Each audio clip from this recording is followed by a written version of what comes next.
Speaking of disasters, within a decade after World War II and the destruction wrought by the two nuclear bombs, Japanese filmmakers had invented Godzilla, a creature that demonstrated the folly of tampering with nature. The first movie, which was fairly serious, turned into an often playful series that became a thing unto itself, with a dozen monsters who regularly trash man's creations. It's fitting, then, that monsters really did just that on the set. They destroyed the handicraft of a highly skilled team of miniaturists. These men are celebrated in a new documentary. This is Tokyo, a city of 12 million people.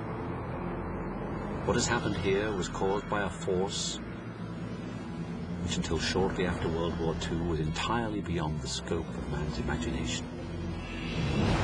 Time and again, this thriving metropolis has become a smouldering memorial to the unknown, an unknown that still prevailed and could at any time lash out with its terrible destruction.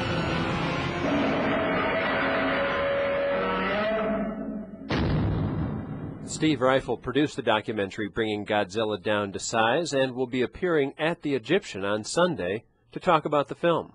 One of the things that we wanted to do when we made this film was not to just give you the history of the genre and go through the series of Godzilla films and da-da-da-da-da-da-da. We wanted to show what makes these films, in our minds, in our opinion, unique, and that is this craft that goes into it, this art.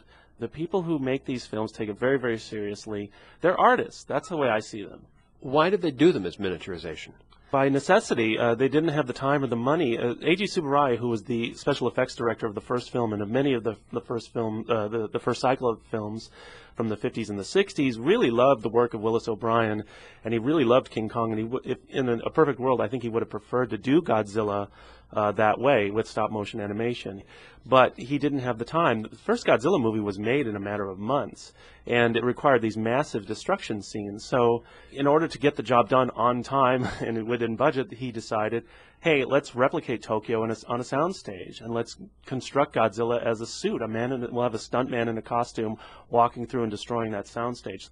They were so good, at least in one case, U.S. officials thought that a movie that had been made about the bombing of Pearl Harbor, which used miniatures, was in fact the real thing. Eiji Tsuburaya started making films long before Godzilla. During the late 30s and early 40s, he was kind of the special effects guru of a whole slate of war propaganda films that were produced at Toho Studios in Japan. And these were fairly big budget for the time films that had elaborate recreations of military battles, and they were made kind of in collaboration or conjunction with the Japanese military government. And one of the films, The War at Sea from Hawaii to Malaya, had this elaborate miniature recreation of the bombing of Pearl Harbor. A couple of years later, after the war ended and MacArthur's forces were occupying the country, they had a film censorship board. And the legend is that someone was reviewing the footage of this film, and they saw this bombing of Pearl Harbor, and how did they get that footage? They thought it was actual documentary footage shot by one of the Japanese pilots. The men that you profile, are they recognized in Japan for their work, and you're just now recognizing them in America and around the rest of the world? Well, I would say that the guys who play Godzilla, particularly, a man named Haru Nakajima, he's kind of something of a celebrity in his home country.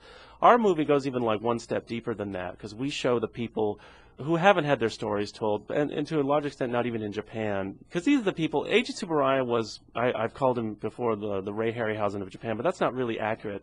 He was like Harryhausen in the sense that he was a man identified with a certain type of technique and a certain time period when certain films were made, but he really worked alone.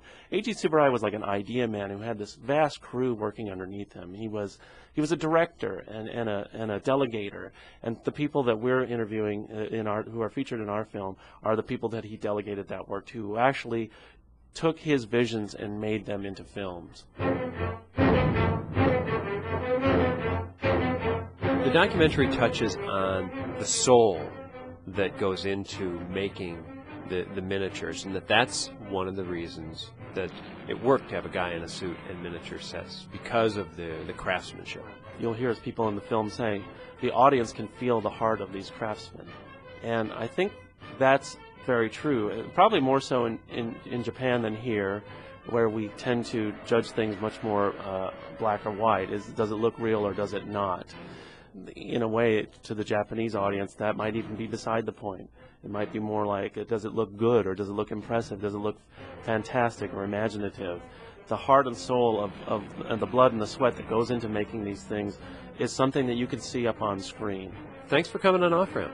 Hey, thanks very much for having us. We really appreciate it. Steve Ryfle produced the documentary Bringing Godzilla Down to Size, which shows Sunday night, August 3, along with the original Mothra, which is not on DVD. It's at the Egyptian Theater. For showtimes, go to kpcc.org and click on Offramp.